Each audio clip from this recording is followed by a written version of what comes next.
आप सबका एक बार फिर से स्वागत है मेरे YouTube चैनल पे। आज जो पढ़ाई है हमारी वही है आपका बिहार स्पेशल।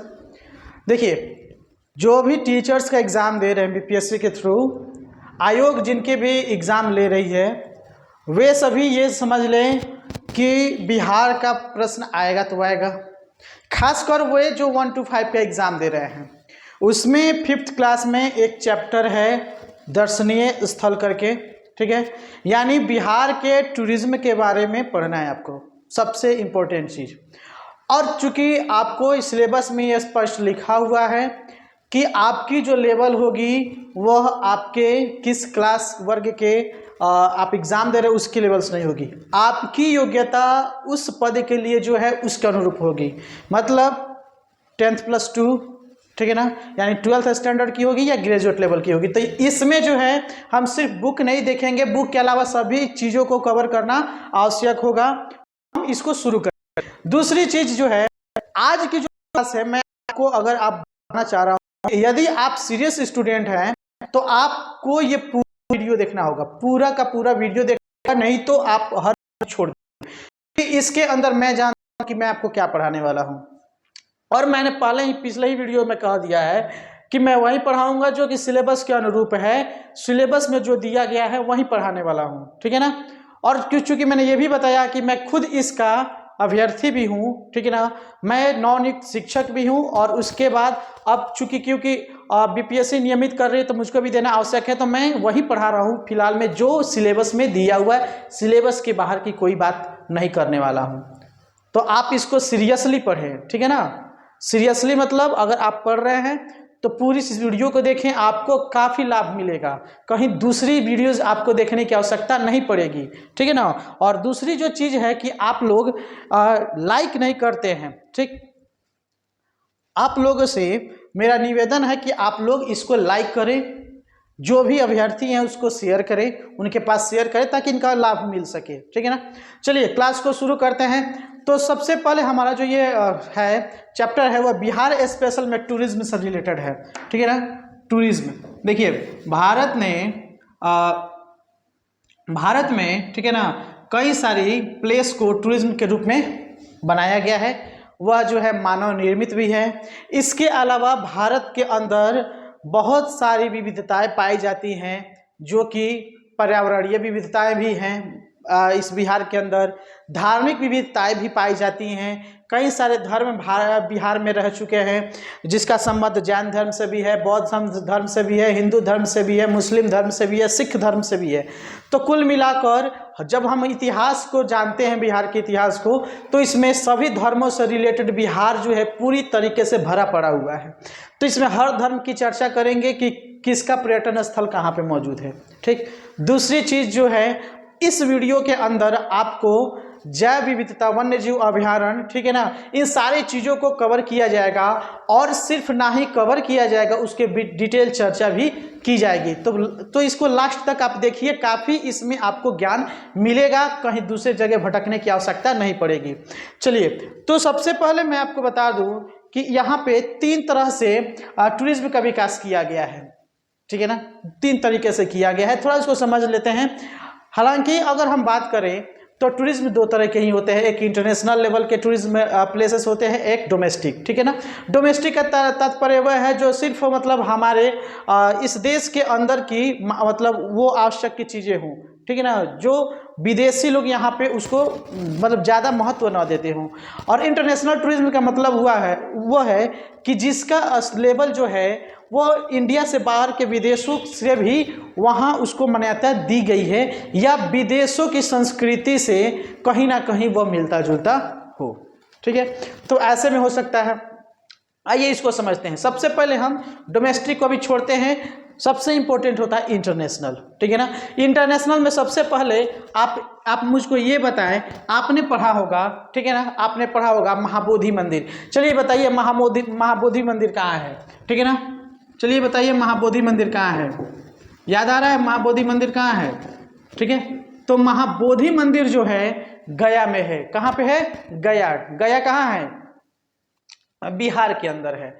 यह वही गया है ठीक है ना, मैं आपको इस गया के अंदर क्या क्या चीज़ें और भी चीज़ें बता दे रहा हूँ। इसी गया के अंदर जो है एक और मंदिर है, विष्णुपद मंदिर, ठीक है ना, विष्णुपद मंदिर, ठीक है ना। ये वही गया है जहाँ भगवान महात्मा बुद्ध को, ठीक है ना, महात्मा बुद्ध को ज्ञान की प्राप्ति हुई थी। क्या हुई थी?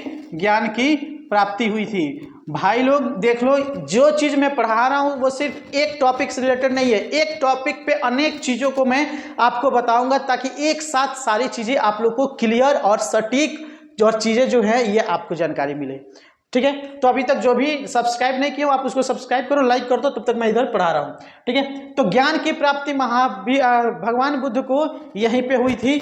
और यहाँ से जो है आपको याद होगा बोधि वृक्ष, ठीक है ना, बोधि वृक्ष यहीं पे है, ठीक है ना। इसी बोधि वृक्ष के अंदर नीचे जो है महात्मा बुद्ध को ज्ञान की प्राप्ति हुई थी। कहाँ पे? इसी बोध गया के अंदर, इसी गया के अंदर, ठीक है ना।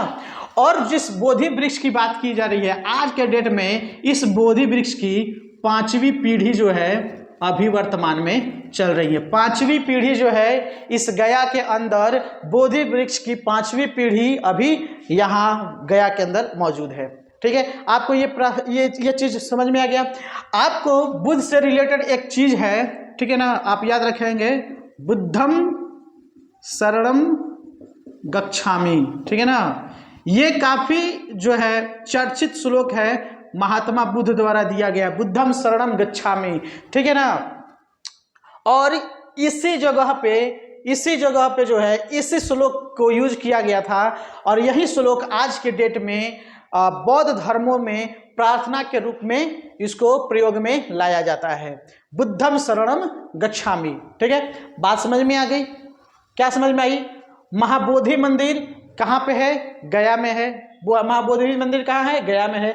गया के अंदर ही विष्णुपद का मंदिर है, गया में ही, ठीक है ना, जिसको बोध गया भी कहा जाता है। तो बोध गया और गया में ही क्या हुआ था, भगवान महात्मा बुद्ध को यहाँ पे ज्ञान की प्राप्ति हुई थी। यहीं पे बोधि वृक्ष भी है जिसकी 5वीं पीढ़ी अभी इस 2021वीं शताब्दी में जो है 5वीं पीढ़ी इसकी चल रही है, ठीक। बात समझ में आ गई आपको? अब याद रखिए, यहाँ पे एक नदी है फल्गु नदी, ठीक है ना, फल्गु नदी। इसी नदी के जो है इतिहास में इसका काफी महत्व है, फल्गु नदी, ठीक है ना। याद रखेंगे ये बोध गया जो है, गया को बोध गया भी कहा जाता है, ठीक है ना। यहाँ पे बोध गया है, देखो गया जिला है, बहुत बड़ा जिला है, ठीक है ना, गया पटना ये सब आता है।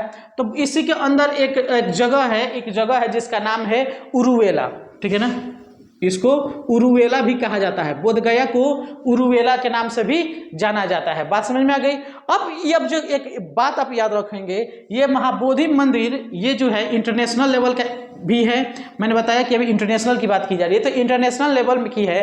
तो महाबोधि मंदिर जो कि बोध गया में है, ठीक है ना, इसको यूनेस्को ने, किसको? यूनेस्को ने, ठीक है ना। तो यूनेस्को ने इसको 2002 में, यूनेस्को ने इसको 2002 में विश्व विरासत स्थल के रूप में जो है मतलब इसको नामांकित किया, ठीक है ना, इसको दर्जा दिया। किसको? महाबोधि मंदिर को। विष्णुपद मंदिर की बात नहीं हो रही है, महाबोधि मंदिर को जो है यूनेस्को ने 2002 में विश्व विरासत स्थल के रूप में इसको चिन्हित किया, इसको दर्जा दिया। बात समझ में आ गई? इतनी बात समझ में आ रही है ना आपको? तो ये आप याद रखेंगे, फल्गु नदी गया में है, ठीक है ना। बोध गया को उरुवेला भी कहा जाता है, बोधि वृक्ष भी है, ज्ञान की प्राप्ति भगवान जो है महात्मा बुद्ध को यहीं पे प्राप्त हुई थी। विष्णुपद मंदिर यहीं पे है, महाबोधि मंदिर यहीं पे है। बुद्धम शरणम गच्छामि जो है इसका संबंध किससे है? बौद्ध धर्म से संबंधित है, ठीक है ना। महात्मा बुद्ध ने इसको प्रार्थना मतलब प्रयोग में लाया था फर्स्ट टाइम, और उसके बाद से ये आज के डेट में प्रार्थना में यूज होता है बौद्ध धर्म में। बात समझ में आ रही है आपको? चलिए, इसके बाद से एक और जो जगह आता है, सबसे इंपॉर्टेंट जो जगह आता है, सबसे इंपॉर्टेंट वैशाली, ठीक है ना। एक जगह आता है वैशाली। देखो वैशाली क्या है, ठीक है। अभी वैशाली की बात नहीं करेंगे, छोड़िए, वैशाली की बात करेंगे। इसके पहले एक और जान लीजिए, ठीक है ना। छोड़िए क्यों भाई, सबसे इंपॉर्टेंट है ना। चलिए इसको पहले बता रहे हैं। वैशाली ही एक जो जगह था वैशाली, मेरा हालांकि बीएड मैंने जब किया था तो वैशाली में ही किया था। वैशाली जिला के वैशाली प्रखंड के ही एक जगह था, ठीक है ना, वहीं से मैंने अपना बीएड किया हुआ है, ठीक है। तो आप याद रखेंगे वैशाली का संबंध किससे है, वैशाली का संबंध किससे है, ठीक है, बताइए वैशाली का संबंध किससे है। आपने इतिहास के अंदर पढ़ा होगा वैशाली जो है इसमें लिच्छवी, ठीक है ना, आपने पढ़ा होगा लिच्छवियों द्वारा विश्व का प्रथम गणतंत्र की स्थापना की गई थी। विश्व के द्वारा क्या, फर्स्ट गणतंत्र, ठीक है ना। गणतंत्र समझ ना, एक होता है राजतंत्र, एक होता है गणतंत्र। गणतंत्र मतलब जनता का शासन, ठीक है ना, और राजतंत्र मतलब राजा द्वारा की गई शासन। तो लिच्छवियों द्वारा वैशाली में ही फर्स्ट गणतंत्र की स्थापना की गई थी। जब आप जाएंगे वैशाली जिला के कहीं भी तो रोड के किनारे आपको बोर्ड मिल जाएगा, ठीक है ना, कि विश्व का प्रथम गणतंत्र वैशाली, ठीक है ना। किसने स्थापित किया था, लिच्छवियों ने स्थापित किया था, ठीक है। अब ये वैशाली जो है क्यों महत्वपूर्ण है, क्यों महत्वपूर्ण है, तो आपको पता होगा कि महावीर जो है तीर्थंकर, जो 24वें तीर्थंकर थे जैन धर्म के 24वें तीर्थंकर कौन थे, हैं, ठीक है ना, कौन थे, महावीर स्वामी थे ना, हैं, भगवान महावीर जी उसको कहा जाता है। तो महावीर स्वामी का जन्म स्थल भी वैशाली जिला से ही संबंधित है, वैशाली कुंडल ग्राम, ठीक है ना, ये चीज़ है, आपको समझ में आ गया। और ये वैशाली और भी क्यों महत्वपूर्ण है, वैशाली क्यों महत्वपूर्ण है, तो ये हो गया जैन से संबंधित। यहाँ पे वैशाली में ही एक बौद्ध संगीति हुआ था, ठीक है ना, बौद्ध संगीति हुआ था। चलिए कौन सी बौद्ध संगीति हुई थी, ये आपको याद है, कौन सी बौद्ध संगीति हुई थी, कौन सी बौद्ध संगीति हुई थी, बताइए बताइए जल्दी। ये दूसरी बौद्ध संगीति हुई थी, कौन सी, दूसरी, ठीक है ना। सेकंड जो है, सेकंड बौद्ध संगीति हुई थी कहाँ पे, वैशाली के अंदर। किसके शासनकाल में हुआ था, किसके शासनकाल में हुआ था बौद्ध संगीति, ये हुआ था कालाशोक के शासनकाल में, ठीक है ना। किसके शासनकाल में, कालाशोक के शासनकाल में। कालाशोक के शासनकाल में कब हुआ था, चलिए बताइए कब हुआ था। ये हुआ था 383 ईसा पूर्व में। कब हुआ था, 383 ईसा पूर्व में। चलिए वैशाली का संबंध लिच्छवियों द्वारा स्थापित विश्व का प्रथम गणतंत्र के रूप में है। वैशाली का संबंध 24वें तीर्थंकर जो है जैन धर्म के तीर्थंकर भगवान महावीर के जन्मस्थली से संबंधित है। यही जो है यहाँ पे दूसरा बौद्ध संगीति हुआ था कालाशोक के समय। बौद्ध संगीति मतलब बौद्ध धर्म से संबंधित। बात समझ में आ रही है, बात समझ में आपको। तो ये चीजें हैं कौन, वैशाली से संबंधित। वैशाली जिला में ही हाजीपुर है, ठीक है ना, हाजीपुर है, ठीक है। आपको इसके पिछले वाले वीडियो में मैंने बताया था, आप लोग ध्यान देंगे। हाजीपुर जो है, हाजीपुर के निकट ही आपको गंडक नदी, ठीक है ना, गंडक नदी गंगा से मिलती है, ठीक है ना, गंगा यहाँ पे मिलती है। और यहाँ की एक सबसे फेवरेट चीज़ है, ठीक है ना, हाजीपुर वाला केला, ठीक है ना। हाजीपुर का केला जो है ये काफ़ी फेमस है बिहार के अंदर, ठीक है ना, काफ़ी मीठी होती है। जब आप जाएंगे तो यहाँ पे मिलेगा। और वहीं हाजीपुर वाला केला, मुजफ्फरपुर का लीची, ये बिहार के अंदर काफ़ी फेमस है, ठीक है।